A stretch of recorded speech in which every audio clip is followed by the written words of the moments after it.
자, 말씀 듣도록 하겠습니다. 오늘은 본문 말씀을 중심으로 그 앞에서 잠잠할지니라. 누구 앞에서 잠잠해야 될까요? 그렇죠. 하나님 앞에서 잠잠해야 될 거예요. 하박국 말씀을 계속 이어가도록 하겠습니다. 여러분, 하박국은 3장으로 된 짧은 성경이라고 했지요. 짧은 성경인데 이 하박국에는 구조라는 것이 있다 그랬어요. 짧지만 구조는 간단합니다. 하박국 선지자가 2가지 질문을 하나님 앞에 던집니다. 그 2가지 질문에 대해서 하나님은 2번의 답변을 해주십니다. 그렇게 묻고 답하는 과정 속에서 이 하박국이 하나 깨닫게 되는 게 있어요. 아하, 우리 하나님은 여전히 살아 역사하시는구나. 아멘이세요? 지금 아수르가 무너지고 애굽이 쇠퇴하고 무자비한 바벨론이 일어나서 여기저기 전쟁의 소문이 들리고 이 나라도 위기 가운데 놓이고 풍전등화인데 이런 시대 속에서 이 정치 지도자들, 종교 지도자들은 자기의 이속만 차리려고 하고 힘 있다고, 권세 있다고, 기득권을 가졌다고 약한 자들에게 강포를 일삼고 막 이런 정말 이 선택받은, 택함받은 언약 백성들의 모습이라고 보기 어려운 이 타락한 현장을 바라보면서 너무나도 탄식한다고요. 그럼에도 불구하고 하나님 일하고 계십니까? 하나님 뭐 하십니까? 왜 이 백성들을 이렇게 두십니까? 이런 질문들을 던질 때 하나님이 그때그때마다 답변을 주세요. 그러면서 이 주고받는 답변 속에서 우리 하나님은 내가 생각했던 것처럼 잠잠히 계시는 분이 아니셨구나. 눈에 보이지 않고 손에 잡히지 않고 귀에 들리지는 않았으나 우리 하나님은 여전히 일하고 계셨구나. 당신의 구원받을 백성들을 위해서 지금도 끊임없이 구원할 자들을 부르시고 찾고 심판할 자들을 심판하시고 생명을 줄 자들을 생명 주시며 지금도 구원의 역사를 이루어가고 계시는구나. 이거 하나를 깨닫게 돼요. 그걸 하나 딱 깨닫고 되니까 그 다음부터 하박국이 어떻게 됩니까? 내가 구원의 여호와로 인하여서, 구원의 하나님으로 인하여서 기뻐하리로다. 그래요. 그 구원의 하나님으로 인하여서 기뻐한다는 내용으로 이 하박국은 마칩니다.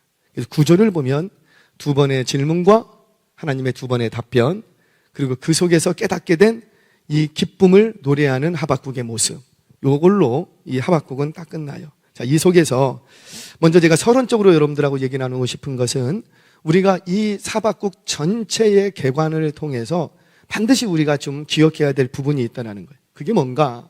우리가 답답한 일, 괴로운 일, 이해되지 않는 일, 정말 하나님 나한테 이렇게 하시는 게 맞습니까? 나한테 이렇게 하시면 안 되잖아요 라고 말하고 싶을 정도로 받아들이기 어려운 일을 당하더라도 우리는 그때 어떻게 해야 되느냐? 하나님께 나아가 기도해야 된다. 기도하기가 쉬워요, 어려워요? 어려워요. 마음이 평안하고 내가 원하는 대로 일이 잘 풀리고 뭐 이렇게 돈도 많고 물질적인 어려움이 없으면 왜 이렇게 기도가 잘 되는지 술술술술술 기도가 나오다가도 딱 어려움이 당하면 어때요? 마음이 상하는 일이 있고 시험 들 만한 일이 있고 육체가 괴롭고 상황이 안 좋아지고 그러면 기도의 자리에 불쑥불쑥 나갈 수 있어. 기도가 잘 돼요? 어려워요? 경험해 보신 분들은 아마 비슷할 거예요. 그럼에도 불구하고 그냥 하나님 앞에 매달려 계십시오. 기도가 안 되면 기도하지 마세요. 그냥 그 하나님 앞에 기도의 자리에 나가서 우세요. 우세요. 제가 학교 다닐 때 교수님이 간증을 하시더라고요. 본인 이제 신학생 때 이렇게 이제 기도하러 갔대요. 신학생들이 기도할 이유가 뭐가 있겠어요? 학비 때문에. 지금이야 뭐 정부에서 도와주기나 하지. 그 옛날 뭘 도와줬습니까? 학비 낼 때가 되면은 하여튼 새벽 기도마다 신학생들로 꽉 차. 누구 들으라고? 그 교회 목사님 들으라고. 학비가 없어요. 저 끝에서도 강대상에 목사님 귀에 잘 들리라고. 학비가 없어요. 그러니까 응답받고 다녔어요. 그런데 한 분이 그때 이제 이 강대상 앞에 나와서 이렇게 우리도 강대상 앞에 나와서 기도하잖아요. 이렇게 신학생들하고 막 이렇게 나와서 막 울면서 기도하는 거예요. 근데 목사님이 기도를 하시는데 목사님이 기도 소리가 이 신학생한테 들린 거예요. 무슨 기도를 했을까요? 목사님이 아버지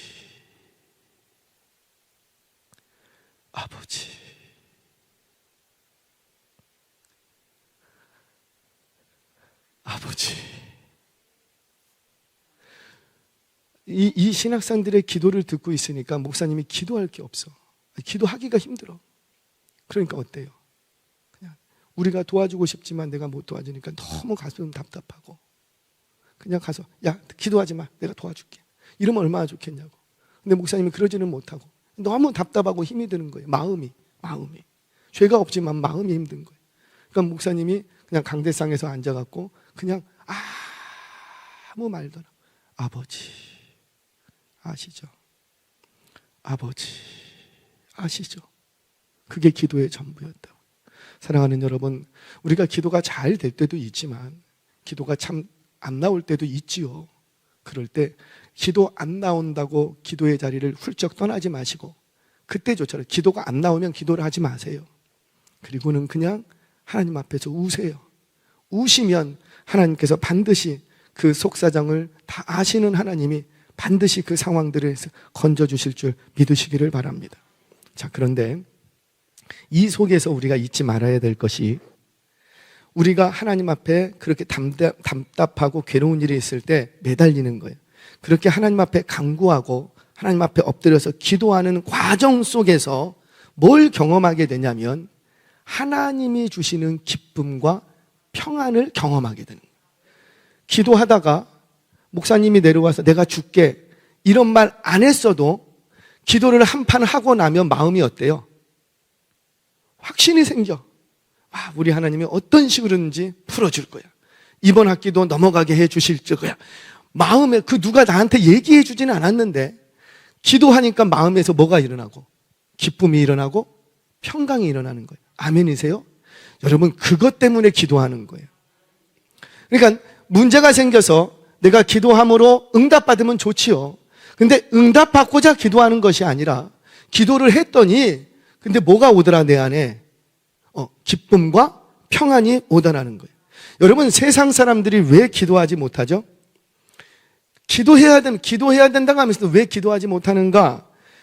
기도할 때 주시는 그 기도자에게만 주시는, 하나님과 기도자 사이에만 주시는 그 기쁨과 평강을 한 번도 맛본 적이 없어. 우리가 문제가 생길 때 기도합니다. 예수 믿는 사람들 치고 기도 안 하는 사람은 없어요. 그런데 문제가 해결되면 기도를 멈춰. 왜 그런 거예요? 그저 우리의 기도의 목적이 뭐에만 있었기 때문에, 응답받는 거. 그러니까 응답받는 거에 있었으니까 응답되고 나니까 더 이상 기도 안 해. 끝. 멀어져. 참 안타깝죠. 기도 응답 받았다고 멀어져. 기도하기 힘들다고 멀어져. 몸 아프다고 기도 못하겠다고 멀어져. 그럼 언제 기도하겠냐고요.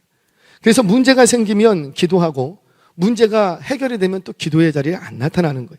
이런 사람은 죄송하지만 계속해서 기도하지 못하게 됩니다. 그러니까 깊은 기도의 자리로 들어가지는 못하는 거예요. 이런 사람은 단지 하나님을 알기는 알되 해결자로만 앉는 거예요. 내 문제에 대한 해결자. 그러니까 하나님을 더 깊이 풍성히 알지를 못하고 그저 내가 기도했더니 그 문제를 놓고 기도했더니 하나님은 그 문제를 해결해 주셨어. 그러니까 우리 하나님은 어떤 하나님?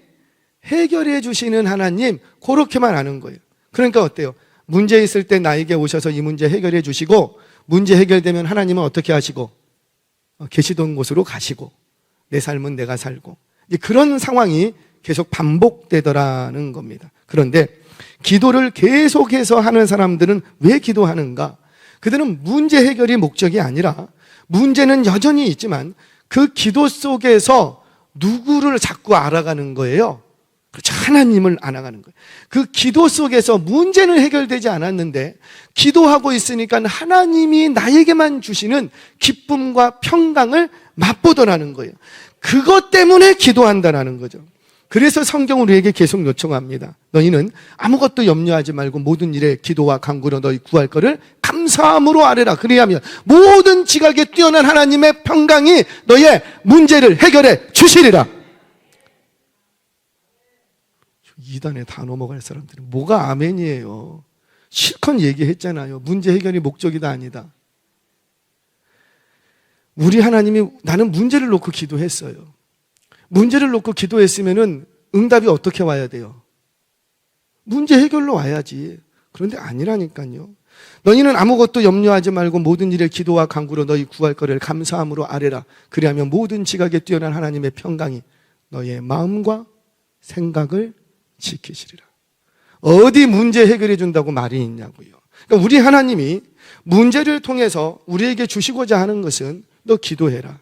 기도하면 내가 너에게 뭘 줄 건데? 그렇죠. 기쁨과 평강을 주겠다는. 문제 해결이 목적이 아니라는 거죠. 그 문제 해결이라는 것 하나님이 왼쪽 눈만 깜빡거려도 그냥 다 해결돼. 할렐루야. 묻겠습니다. 하나님 앞에는 감기가 큰 병이에요? 암병이 큰 병이에요? 그래요. 아무것도 아니에요. 하나님 앞에서는. 그러니까 무슨 말입니까? 감기가 오던 암병이 오던 예를 들자면 질병이 안 왔으면 좋겠지만 예를 들자면 그런 문제가 왔을 때 그 문제를 왜 주시는 거예요? 내가 너에게 뭘 주기를 원한다. 기쁨과 평강을 주기 원한다는 거예요. 사랑하는 여러분, 그렇게 하나님의 기쁨과 평강을 맛보는 사람이 계속해서 기도합니다. 문제가 해결되지 않아도 계속해서 기도하는 거예요. 계속해서 기도하면 누가 그래요? 당신은 문제 해결도 안 되는데 왜 이렇게 기도하냐고. 그렇게 기도했더니 문제가 해결됐냐고. 아니라고. 난 문제 해결되지 않았다고.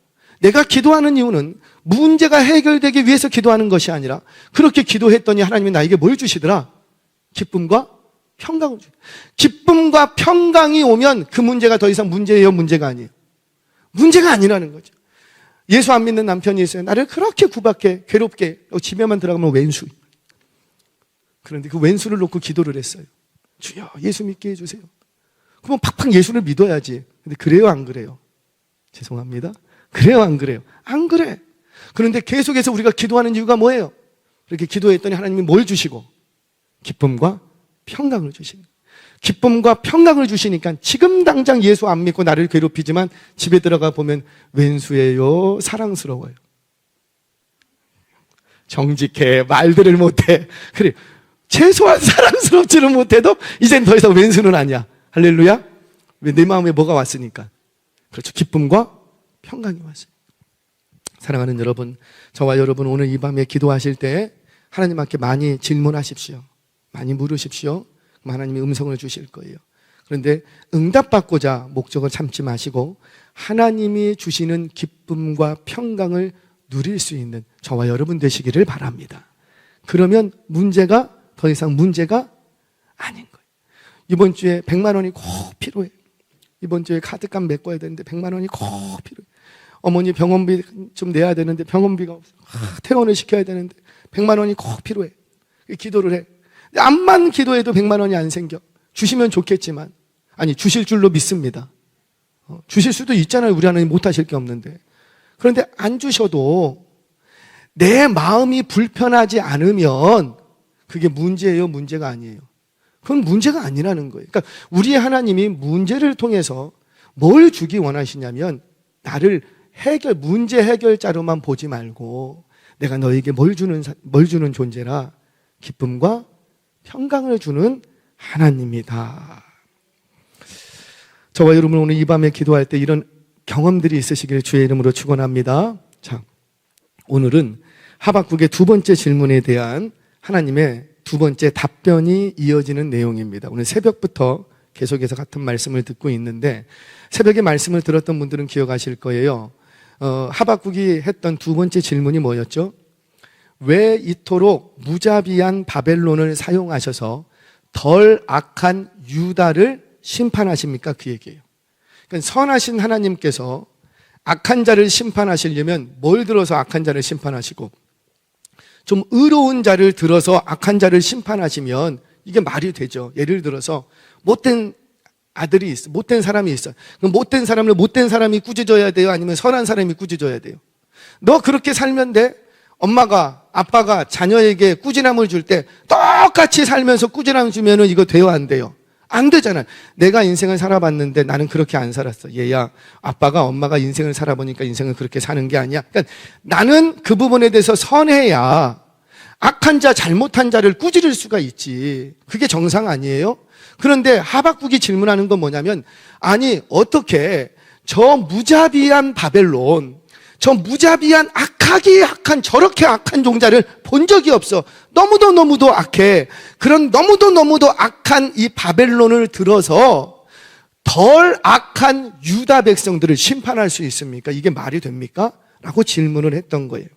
여기에 대해서 하나님의 답변이 주어집니다. 뭐라? 그거 너가 오해하는 거다. 하나님은 무자비한 바벨론을 어떻게 하실 것이다?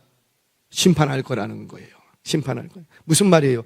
하나님이 바벨론을 들어 쓰기는 했지만, 하나님이 힘을 줘서 들어 쓰기는 쓰지만 그 바벨론이 무자비하기는 바라지를 않는 거예요.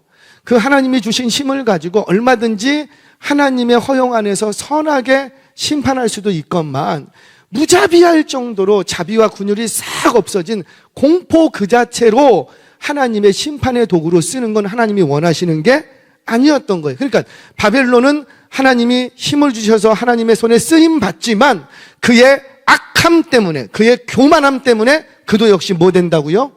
심판받는다. 그러니까 너 하박국 너무 신경 안 써도 된다. 그 얘기입니다. 사랑하는 여러분, 기억하세요. 하나님은 누구라도 쓰실 수 있습니다. 아멘 좀 하세요. 어금니 꽉 깨물고 계시지 말고. 하나님은 누구든지 쓰실 수 있습니다. 그래서 저와 여러분들도 쓰실 수 있는 거예요. 많이 배웠던, 많이 못 배웠던, 키가 크던, 키가 작던, 돈이 많던, 돈이 없던, 뚱뚱하던, 말랐던, 하나님은 누구라도 쓰실 수 있는 거예요. 능력 없으면 능력 주셔서, 실력 없으면 실력 주셔서, 돈이 없으면 돈을 주시고, 사람 없으면 사람 주시고, 지혜 없으면 한번 갈 때까지 가보자는 거예요.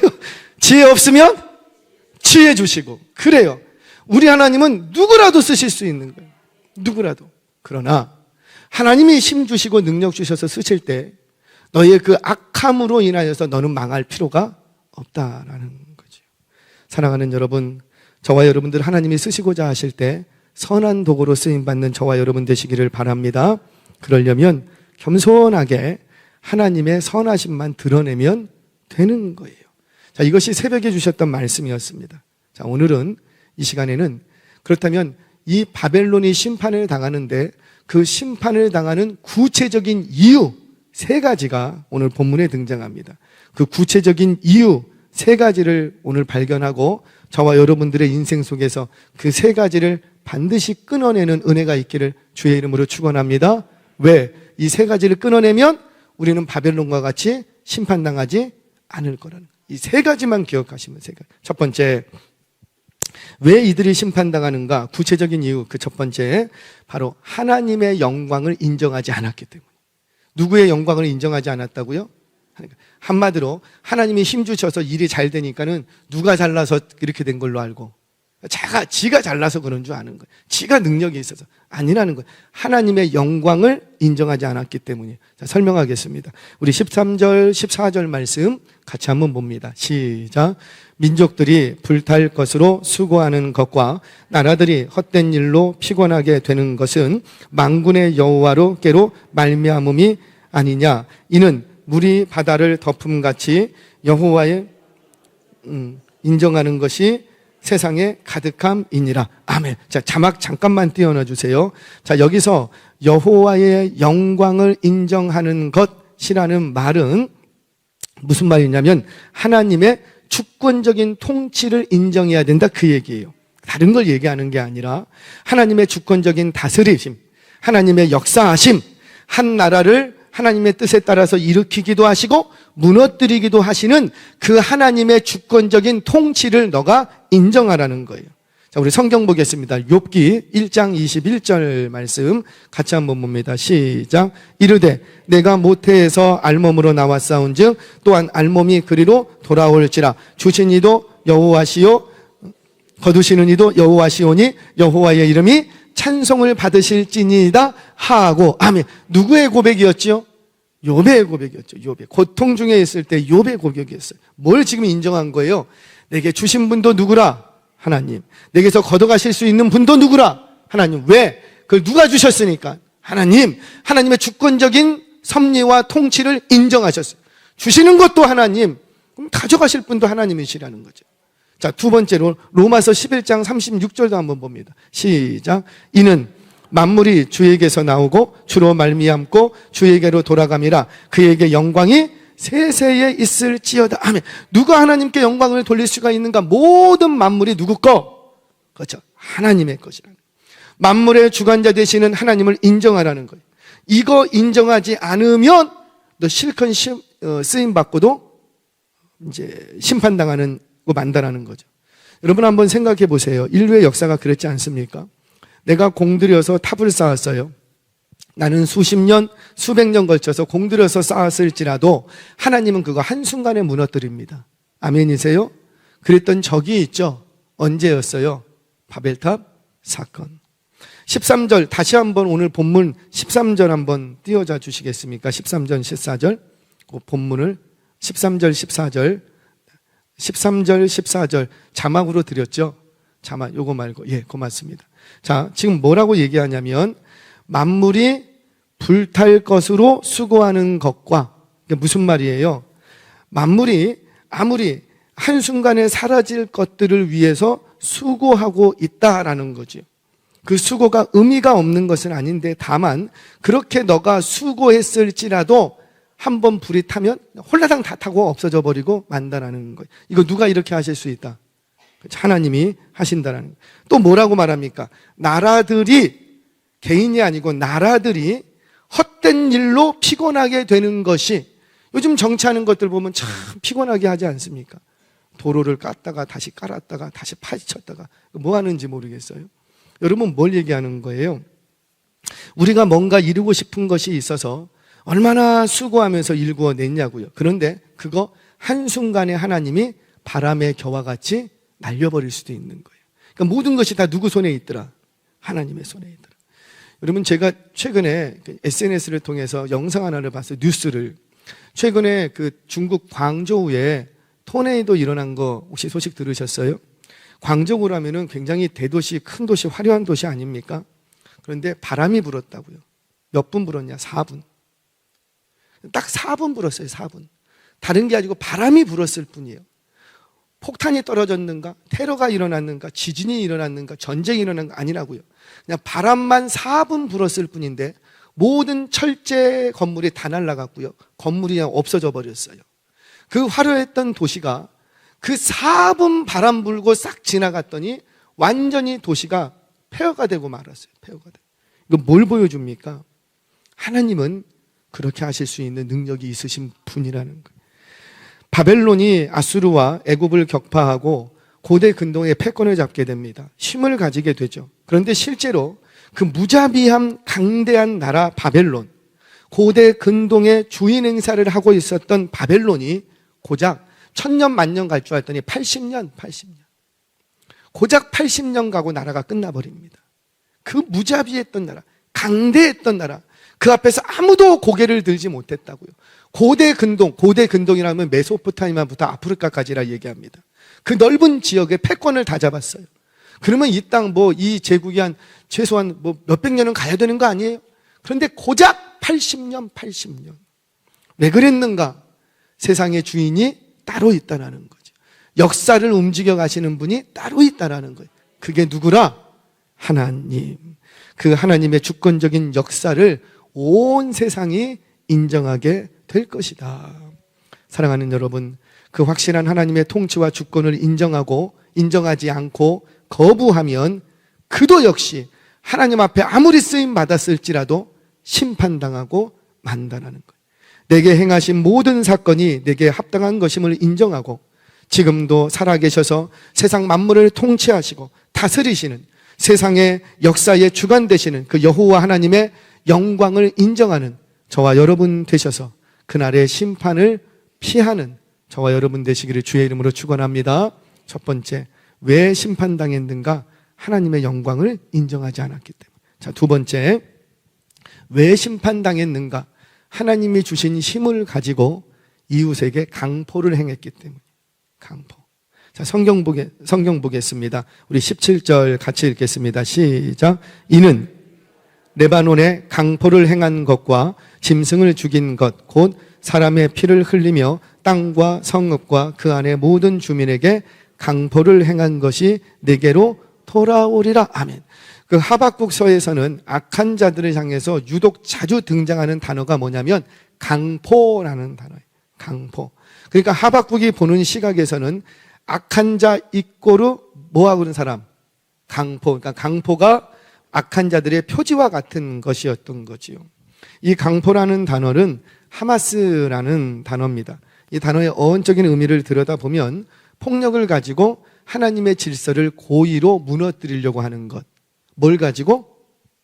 폭력을 가지고 하나님이 정해놓은 질서가 있는데 그 질서를 무너뜨리려고 하는 것. 그것을 강포, 이렇게 하마스라고 얘기합니다. 한마디로 하나님이 정해놓으신 거 있어요. 자, 땅을 갈랐어요. 이 땅은 네 땅, 이 땅은 너 땅. 경계를 딱 정해놓고 넘지 마. 이게 하나님이 정해놓으신 질서예요. 그런데 이 질서를 뭘 가지고 무너뜨린다고요? 폭력을 가지고 그 남의 집에 가갖고 내게 아닌데 그런데 그것을 가지고 와버리는 것. 이걸 강포, 하마스라고 얘기합니다. 근데 이 하마스가 가득하면 하나님은 심판하십니다. 자, 정말 그런가? 성경 보겠습니다. 창세기 6장 11절 같이 읽겠습니다. 시작. 그때에 하나님 앞에 부패하여 포악함이 땅에 가득한지라. 아멘. 자, 여기서 이 포악함이라고 번역한 단어가 하마스라는 단어예요.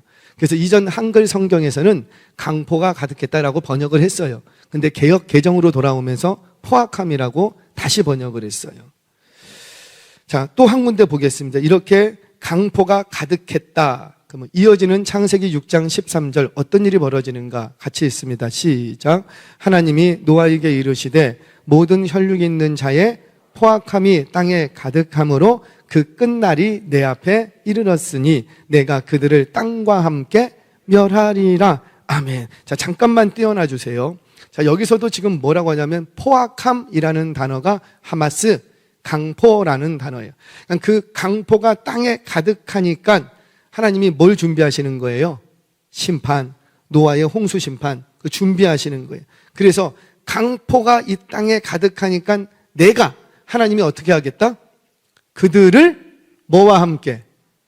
땅과 함께. 성경은 조목조목 보셔야 돼요. 그들을, 여기서의 그들은 누구를 얘기할까요? 이미 앞에서 얘기했죠. 어떤 자들이에요? 그렇죠. 포악한 자, 강포가 마음에 가득한 자, 강포한 자들, 그들을 뭐와 함께? 땅과 함께 멸하리라. 왜 땅과 함께 멸할까요? 그들을 멸하는 이유는 그들의 강포함 때문에 멸하는 거예요. 죽여버리는 거예요. 그런데 그들이 누구와 함께? 땅과 함께. 왜? 땅은 그들이 강포를 일삼았던 거처예요. 그러니까 그 땅이 뭐로 물들어 있고 강포로 물들어 있는 거예요. 그러니까 물들어니까 부정하게 된 거예요. 부정하게 되니까는 멸하는데 그 땅은 죽이는 게 아니고 어떻게 해요? 홍수 심판을 통해서 그 땅을 씻어버립니다.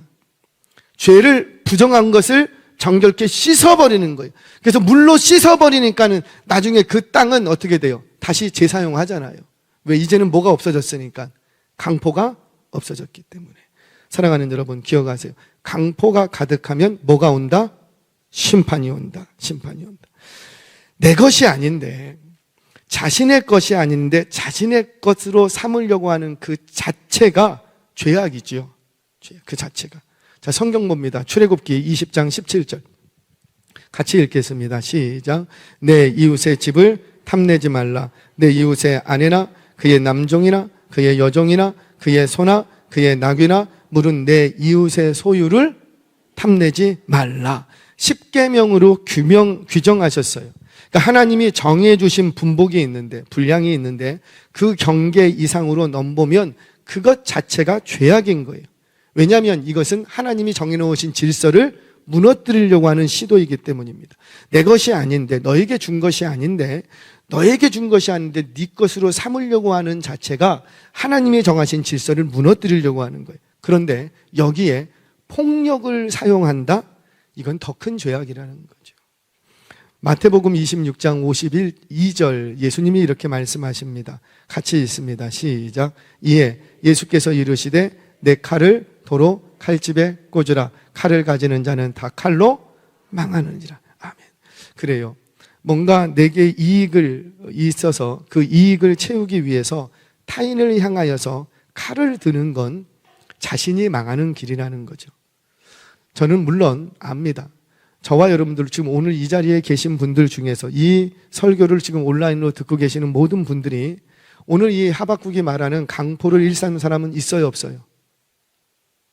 있어요? 우리 가운데 없어. 저는 그렇게 알아요. 우리 중에 누가 폭력까지 사용하면서 이웃의 것을 강제로 빼앗으려고 하겠습니까? 그런 사람은 없을 거예요. 그런데 기억하세요. 이런 폭력 행위까지는 아니더라도 자녀를 향해서 또는 힘없는 연약한 노부모를 향해서 무서운 말로 겁박하고 협박하고 강압하고 억압하면 괜시레 말로 두려움을 주고 무섭게 만들고 그렇게 해서 내가 원하는 대로 뭔가 움직여진다면 죄송해요. 그 강포를 일삼는 거예요. 폭력만 주먹만 안 나갔을 뿐이지 다를 게 아무것도 없다라는 거예요. 최근 사회적으로 심각한 범죄가 있죠. 강포예요. 뭐예요? 갑질이라는 말 들어보셨을 거예요. 갑질 문화. 이거 주먹 없는 강포 아니에요? 강포를 일삼는 거죠. 보이스피싱. 괜시리 막 겁주고 위험한 것처럼 꾸미고 내 것이 아닌 것을 내 것 삼으려고 하는 이건 역시 주먹만 안 나갔을 뿐 강포하고 다를 게 없다라는 거예요. 이런 강포가 우리 사회에 만연하면 그 사회와 시대는 심판을 받을 수밖에 없다는 겁니다. 이 말씀에 두려워 떨며 혹여라도 나는 타인에게, 내 자녀에게, 내 연약한 노부모에게, 이웃에게 내가 조금 위치가 있다고 해서 조금 권세를 가지고 있다고 해서 그 권세의 힘을 사용해서 겁박하고 협박하고 억압하고 강압하고 괜시리 두렵게 만들고 더 나아가 그것을 통해서 타인의 것을 내 것 삼으려고 했다면 그거 강포라는 거예요. 내게는 혹시 그런 일이 없었는가 돌아보시는 지혜가 있기를 바랍니다. 더불어 이 사회가 강포가 보편화되지 않도록 강표가 일반화되지 않도록 이 밤에도 이 사회와 나라와 민족을 위해서 기도해 주시길 주의 이름으로 부탁드립니다. 자, 두 번째, 왜 이들이 심판당했는가? 뭘 했기 때문에? 이웃에게 대해서 강포했기 때문에. 자, 마지막 하나입니다. 왜 이 백성들이 이렇게 심판당하는가? 바로 하나님으로부터 교훈을 듣지 않았기 때문에. 하나님으로부터 교훈을 듣지 않았기 때문에. 오늘 본문은 이 부분을 얘기하기 위해서 우상 숭배 이야기를 끄집어 옵니다. 근데 오늘 본문을 살짝 읽어보면 우상에 대한 특징을 얘기하는데 뭘 얘기하냐면 우상의 기능적인 차원에서 접근을 해요. 우리가 무슨 문제가 생겼어요. 우상을 찾아갑니다. 왜 찾아가는 거예요? 노골적으로 얘기하죠. 점집 왜 가세요? 점괘를 들으려고 가는 거죠. 내가 지금 어떤 문제가 생겨서 우상을 찾아가는 이유는 뭐냐면 그 우상으로부터 뭔가 교훈을 들으려고. 어이, 동으로 가지 마! 동으로 가지 마. 뭐 어디로 가라는 거야? 서쪽으로 가! 서쪽으로 가면은 귀인이 있겠어? 뭐 이런 거. 그 말 들으러 우상 찾아다니는 거 아니에요? 그러니까는 이 백성들도 지금 우상을 만들어 놓고 우상에게 자꾸 왜 가냐면 우상에게서 뭔가 교훈을 들으려고 간다라는 거예요. 간다라는 거예요. 그런데 우상에게서는 그 귀신에게서는 교훈을 들을 수 있어요, 없어요? 없어요. 왜 없는 거예요? 그렇죠. 말하지 못하기 때문에. 그런데 그거를 알면서도 손으로 지어놓고 뭐 만들어놓고 거기 가서 뭘 교훈을 들으려고 쫓아다니는 그는 반드시 뭐 당한다? 심판당하고 만다라는. 자, 성경 봅니다. 18절 같이 한번 읽겠습니다. 시작. 새긴 우상은 그 새겨 만든 자에게 무엇이 유익하겠느냐? 부어 만든 우상은 거짓 스승이라 만든 자가 이 말하지 못하는 우상을 의지하니 무엇이 유익하겠느냐? 아멘. 지금 우상에 대해서 뭐만 얘기하냐면 아무 유익이 없다라는 거. 왜 유익이 없냐? 그는 스승이긴 스승인데 어떤 스승? 거짓 스승. 왜? 뭘 하지 못하니까? 말하지 못하니까. 우리에게 교훈을 줄 수 있다 없다? 없다라는 거예요. 19절입니다. 19절도 한번 볼까요? 19절 시작. 나무에게 깨라 하며 말하지 못하는 돌에게 일어나라 하는 자에게 화 있을진저 그것이 교훈을 베풀겠느냐. 보라, 이는 금과 은으로 입힌 것인즉 그 속에는 생기가 도무지 없느니라. 아멘. 확정적으로 얘기하십니다. 우상에게 찾아다니면서 교훈을 얻으려고 하지 말라라는 거예요. 왜? 그들에게는 뭐가 없기 때문에. 생기가 없다. 생기가. 무슨 말이에요? 죽었다라는 거예요. 죽은 것들을 자꾸 찾아다니고 숭배하면서 뭘 교훈을 들으려고, 무슨 말을 들으려고 이렇게 찾아다니냐는 거지요. 그렇게 찾아다니면 그 교훈은 아무 교훈을 줄 수가 없다. 자, 그러면서 뭐라고 말씀하시느냐? 20절 같이 한번 읽겠습니다. 시작. 오직 여호와는 그 성전에 계시니 온 땅은 그 앞에서 잠잠할지니라 하시니라. 아멘. 오직 여호와는 그 성전에 계시니. 무슨 말이에요? 정말 여호와 하나님이 우리가 손으로 지은 이 성전에 계시다라는 거예요? 그 말이 아니에요. 그 말이에요. 구약 시대 때부터 이 성전은 사실 성전이라고 부르는 이유는 하나님이 거하시는 곳이기 때문에 성전이라고 부르는 게 아니에요. 구약 시대 때부터 그 누구도 자신의 사람이 손으로 지은 그곳에 하나님을 모실 수 있다 없다, 거하실 수 없다고 다 알고 있었어요.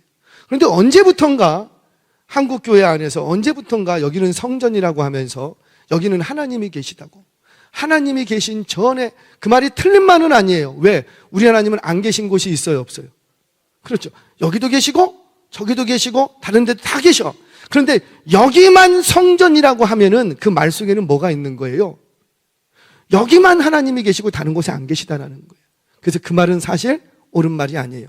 그래서 개혁교회에서는 성전이라고 안 부르고 뭐라고 부르죠? 예배당, 예배드리는 장소, 하나님을 경외하는 거룩한 백성들이 모이는 곳.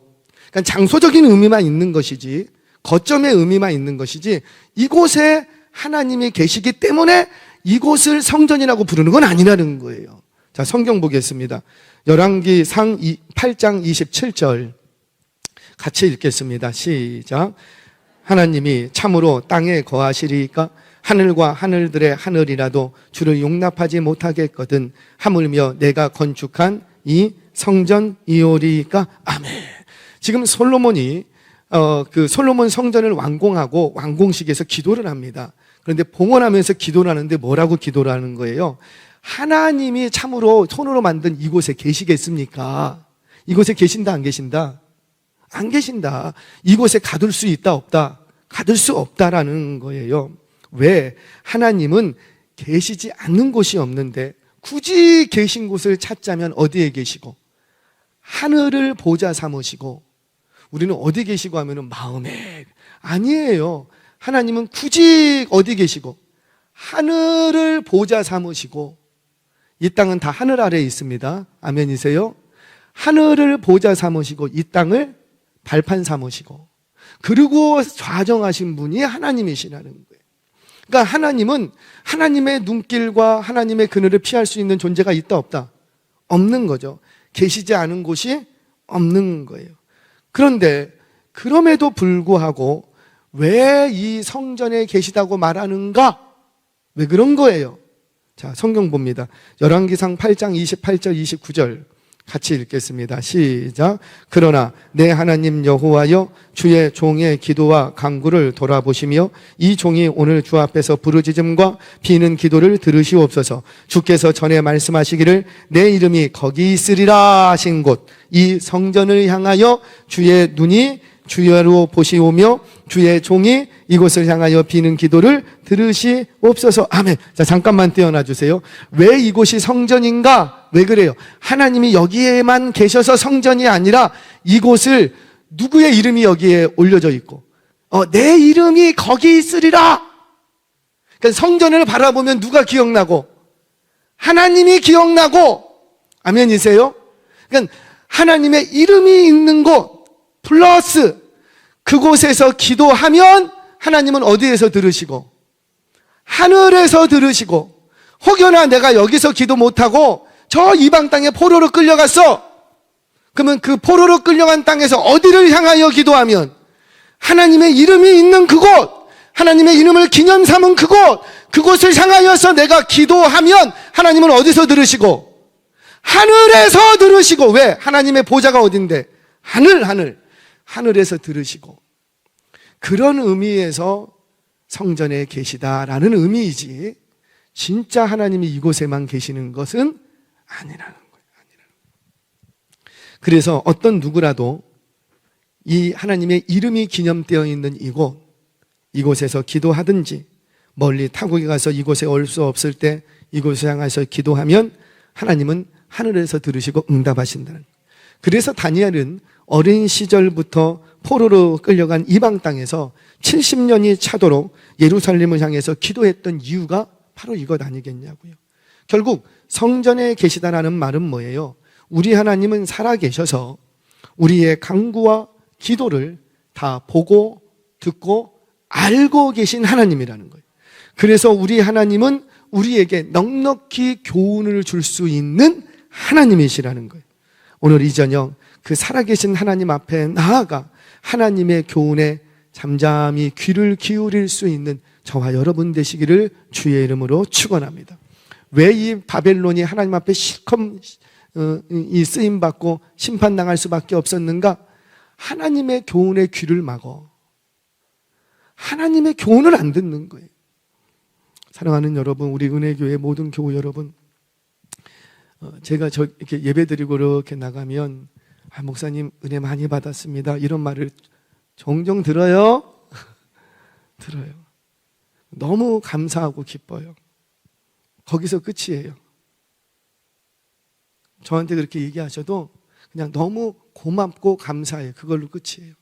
무슨 말이냐면 진짜 은혜 받는 건 그 교훈을 듣는 거예요. 여러분, 듣는다라는 게 뭐예요? 너 엄마 말 왜 안 들어? 그럼 뭐예요? 엄마 말을 음성 주파수 대역으로 들었다 안 들었다, 그 말이에요? 또 시킨 대로 안 하냐, 그 말 아니에요. 하나님의 교훈을 안 들어. 예배 자리에는 있는데 은혜 받았습니다 하고 했는데 뭘 은혜 받았습니까? 그 시기 무엇이냐? 없어. 자주 얘기하죠. 말하지 못하면 모르는 거예요. 제가 우리 교육자분들하고도 이런저런 얘기들을 합니다.